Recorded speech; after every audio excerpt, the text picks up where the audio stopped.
thanks everyone for coming to this small, intimate acoustic gig where we deep dive into some data around superfans.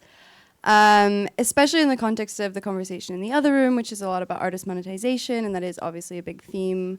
I kind of wanted to dive into everyone's pet favorite buzzword these days, which is superfans will save us.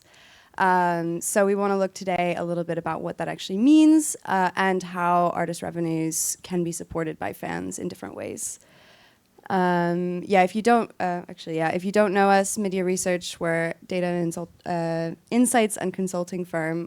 You can talk to me about it afterwards, but a lot of this data, some of it has been presented before, some of it will be in our reports, so do feel free to chat to me after. Cool, so just to set the stage a little bit, before we had streaming, fandom was kind of monetized inherently, right? The way that people would spend money on music was by going to gigs, buying t-shirts, buying physical copies of music. And all of that is now relegated to this tiny section of music, which is big fan spend. Streaming had the benefit of monetizing passive consumption, the stuff that we used to not even be able to track at all. And then we have social now, which allows us to track engagement and interactions. But both of these have the issue of not really delivering enough money for an artist to get by. So what do we actually do about that?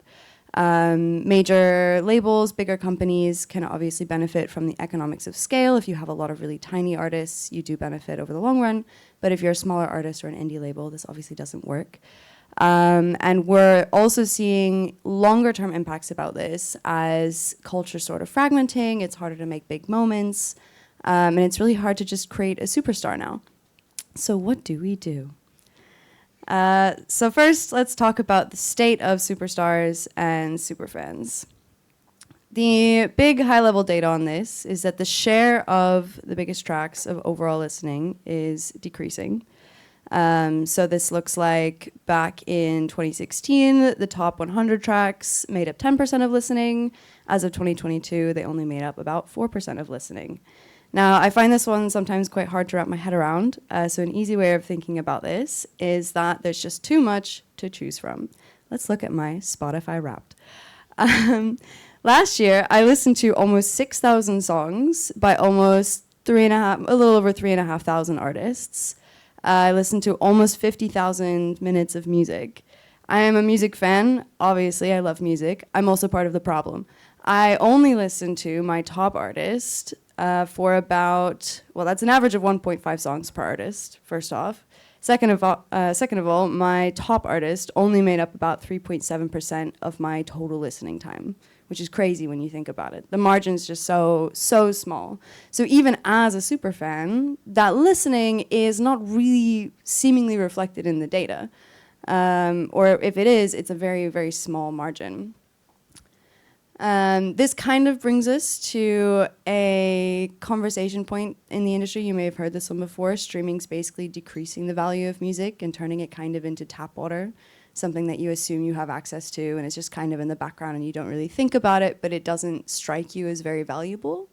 But I can safely say this is not true.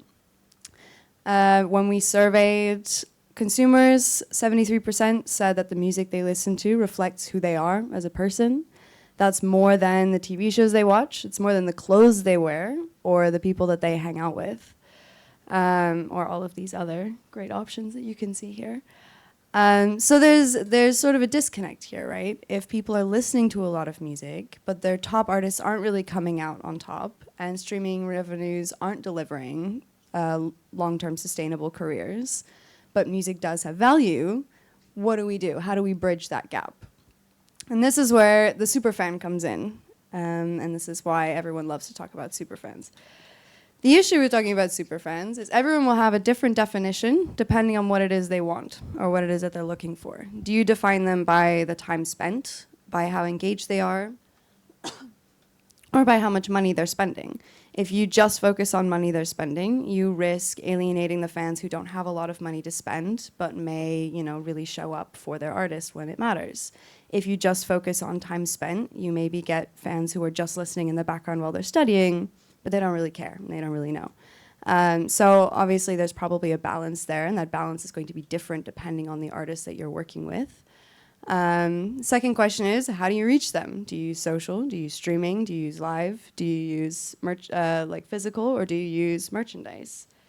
And each one of these has sort of a different different value depending on what it is that you're looking for.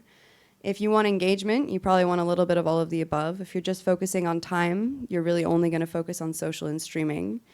And if you want monetization, you're going to be focusing more on that more fandom-centric end of the scale, well, traditionally fandom-centric end of the scale, which is merchandise, live, and physical purchases. Now, this is why we will also hear a lot. You'll probably have heard someone propose a superfan platform. Everyone loves the idea of a superfan platform because it solves all of these issues at once. An inherent issue with that, well, okay, I mean, it's also like Warner has come out with their superfan platform with Ed Sheeran, and I'm sure there's a whole bunch of other ones. The issue with that is if we're in an environment of fragmentation and audience time saturation, it's basically an issue of too much stuff on too many platforms. You don't fix that by adding more platforms to put more stuff on. It's like, you know, it's kind of an issue. There is definitely benefit to some of these platforms. Some of them quite successful. Obviously, Bandcamp, even Discogs. But these are quite niche, even within the niche, right? They can be quite successful, but you can't view them as like a solution for all fandom's problems, because they work, but only in a certain context. Not every fan will be on those platforms. And arguably, it's a little saturated. So let's talk about digital. By the way, I have a lot of slides, so please give me a flag if I'm going over time. When we look at building fandom, creators find social platforms way more useful than music-centric streaming platforms. We just asked them in a survey, you know, what do you find useful for building fandom? And YouTube comes out on top across beginner, intermediate, and advanced artists. TikTok is more popular amongst beginners. And then obviously the streaming and music-centric ones are a little bit lower on that. I do want to shout out Bandcamp and SoundCloud, though, because you can see that all of these other like percentages are similar to the weekly active user penetration. I don't know if that makes sense to you, but basically about 70% of people use YouTube on a weekly basis. 60% of artists find YouTube quite useful. 50% of people use Instagram. 44% find Instagram's quite useful. 50% of people use Spotify weekly. Only 36% of artists find Spotify useful. And Bandcamp and SoundCloud are in like the 9 to 12% weekly active usage. And obviously, they are super useful for artists. So obviously, in defense of superfan platforms, they can work. They can be very, very useful tools. But again, this is about finding a niche, finding an audience. So you have your discovery, like edge of the funnel, more in the social platforms, and then obviously bringing people through to more concentrated places is obviously going to be useful. Social platforms have the benefit of introducing the artist as a part of the consumption. It's not just listening to music you're not paying attention to. It's inherently going to give you context. Be it backstage at a music video, or backstage at a show, or tour dates, or whether or not Kanye has actually released crypto, TBD. Lol. So this is obviously, social platforms therefore do have a really strong role to play when building fandom, because it's not just about the music, it's about the artists themselves. This has kind of changed the way that audiences interact with music a little bit. When we look at why fans like artists, it's not just because of their music anymore, mostly because they're engaging with them so much on social. Especially when you look at the slightly younger group, 25 to 34s, the millennials. They do over-index for a broader variety of reasons for being a fan of that artist. So it's not just about the sound of the music or the lyrics, but also their personality, their aesthetic, how it relates to other interests that they have. So this all kind of lends itself well to scenes, which I'll get back to in a little bit. And basically this means that we're in a place of artist-centric listening rather than song-centric listening, which is kind of a good thing, right? If you're trying to concentrate fandom and concentrate listening. The downside of digital platforms is that artists struggle a lot with the time demands and the competition inherent in that. So when we ask them what their top 3 challenges are, it's oversaturation, not having enough time to make music because they're spending so much time making social content. And financial resources, obviously, mental health, and turning streaming listeners into fans. So there's kind of a pro and a con to this use of over-reliance on social and on streaming. Yeah, cool. So where does this leave us? We have basically come full circle. When we look at what fans spend across those different ways that they can engage, they mostly spend the most on live music and on gigs across the board. Even vinyl buyers, vinyl listeners spend more on live gigs than they do on vinyl. Essentially, yeah, like people who are fans and buy more spend more. But these higher margin things that are more meaningful and more engaging are obviously going to be more beneficial to the artist, but the fans obviously find them very beneficial as well. Kind of the flip side of this, when you look at artist earnings, beginner artists rely heavily on streaming. And as artists become more advanced and their revenues go up, they actually diversify their income streams. So we see that over a third remains performing and live. Streaming drops from a third to, 13%? And then you have this broader variety of other income streams across the board. And so this really requires a lot of different touch points rather than an over-reliance on one or the other. That's really like the biggest message I can get across, is that it's about diversifying income streams, focusing on many different touch points for fans. And all of that not only is better for fans who enjoy this, but also for artists because they make more money. It's not all about TikTok.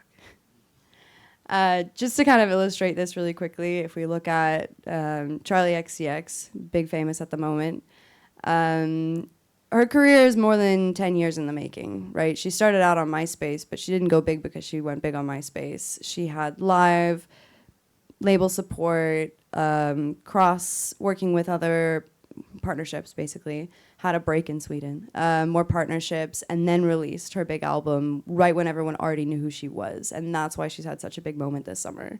If you contrast that with someone a bit newer who went a bit viral on TikTok, now has a label support, obviously they've kind of dropped off the face of the earth, it seems like. Doesn't mean they're not going to be successful. They're just earlier on in the stage of their artist journey, of their career journey, basically. So we kind of need to take a step back and recognize that going viral is not the be-all, end-all of becoming successful. It's usually just the first step, and often just a discovery journey where they get signed somewhere. When you look at that, it can be easy to kind of confuse what's just a bit of fun versus what's real fandom and what's more engaged and what will actually drive people to go to a show or pay for merch or something like that. Sort of a fun aside, but anyway. So what do we do about building the fandom of the future? In a sentence, it's about giving the audience something to be part of and not just something for them to consume. Sometimes I think the conversation can fall a little bit into what more can our fans do for us and less about what can we do for fans or what can we do with fans. And really it's about, allowing the audience to be a part of something. We've kind of seen this over the summer. I mean, you can see here in our survey how fans think about their fandoms. But we can kind of see real-world examples of this quite recently. In London, 𝘞𝘀𝘆 had like this huge groundswell of people showing up in bald caps and aviators. And it was like such a massive thing because I don't know if any of these people were big 𝘞𝘀𝘆 fans before this tour, but when you have an opportunity to go to a show and like do a silly thing and be part of something bigger, that's really appealing and it makes you feel like you're part of something. Similarly, we've seen a huge groundswell around artists like 𝘞𝘩𝘢 because they're offering a message and a broader identity and a crowd to be a part of that's more of a message. And even little things, I discovered this very niche scene called bardcore, where everyone dresses up in medieval outfits and they go listen to bardcore remixes of famous songs at clubs. It's a thing. Everyone loves a bit, basically, because it means that it's something for you to be part of, and it's not just about the artist, and it's not just about the music. And these are the things that can really drive communities, drive scenes, and thrive. This connection of fans with the artists is actually extending to the point of fans wanting to interact with the music itself. So being interested in editing the music, speeding it up, slowing it down, adding new lyrics, adapting new lyrics. This is where AI can kind of come into play. But I do want to acknowledge that this is still quite niche, but it's just more of an example of the dynamic shift of people wanting to be involved with the music and actually have an impact on it themselves. Overall, this points to more of a focus on scenes. So rather than marketing an artist independently and focusing on fandom as just of one artist, it's very important to focus on them in a context. If there are so many artists that a person is listening to, you know, I have 5,000 or 3,000, you know, you might have a couple hundred. You can't really expect someone to focus on just one artist and have the money to go around, basically. So focusing on broader scenes that combine different interests and different artists is really important. We have kind of this model, which I can go into more detail with afterwards if you want to discuss it, but basically we have this model at MIDiA about scenes, and it's about community. There's like a catalyst, a driving force, something that happens, e.g. Brat, the album. For 𝘬𝘓𝑥𝑐𝑥, you have your spaces where this exists, be that on a Discord server, at a live venue. You have the audience, a crowd. It's about not just you in isolation, but actually you and interacting with other other fans. And then you have kind of leaders in that space. Examples of this, we have League of Legends, which has many different touch points. It's the game, it's the artists, it's the fellow players, it's the Twitch streamers, it's the tournaments they have every year. K-pop obviously has a bit of everything. I think we all know that that's kind of a great example of fandom done really well. The rave scene, EDM, obviously huge because it's not just about any individual artist. It's about the gigs, it's about the culture, it's about getting dressed up and going to these festivals. I love this GIF. It's kind of fun that I got to use this. Metal, so that's basically the model moving forward, is how to really consolidate fans in a scene rather than just specifically on an artist, not viewing in isolation, many different touch points. So, to summarize, I cannot read that from there. We are weirdly coming full circle. Music's kind of entering a new era that looks a bit like the old one, where we have, you know, we're still selling merch, we're still selling tickets, we're still selling music purchases, like CDs and vinyl. Artists have a lot of these digital tools now available to them, but it's very important not to get distracted by the tool for the sake of the tool, not to get sucked into TikTok for the sake of the viral trend, not to get sucked into Spotify for the sake of streaming is everything now. We're at a point where it's very important to take a step back and go, okay, what works for me, what works for my artist, what works for my company? Superfans are sort of a silver bullet, but there's a lot of different ways to look at them, and it's important not to just ask what more can superfans do for me, but how do we actually create a community that they want to engage in. Not everyone's just going to be a diehard fan for the artists themselves. You know, we can't have just Taylor Swift stans going rabid in the comment sections. It's going to look a lot different for different artists. Fragmentation is continuing to be a big issue. In limited spend. Oh yeah. Limited spend, cost of living crisis. Every cost is going up, obviously, for companies putting on performances, supporting artists, but also for fans. If a ticket is £80, if a vinyl is £60, there's only so many you can buy, and they have so many artists that they want to support. So trying to find a balance there that actually allows them to engage in a meaningful way and not neglecting fans just because they don't have as much to spend. But, and I think this is kind of an optimistic note to end on, we're kind of in a space where there are a lot of new underground small scenes kind of emerging just as a result of like the fact that they have all these tools available to them and there's an opportunity space. But anyway, with that, thank you all very much. That is my embarrassing photo and my QR code. But do feel free to chat with me after. I'll be around today and tomorrow, and look us up on LinkedIn.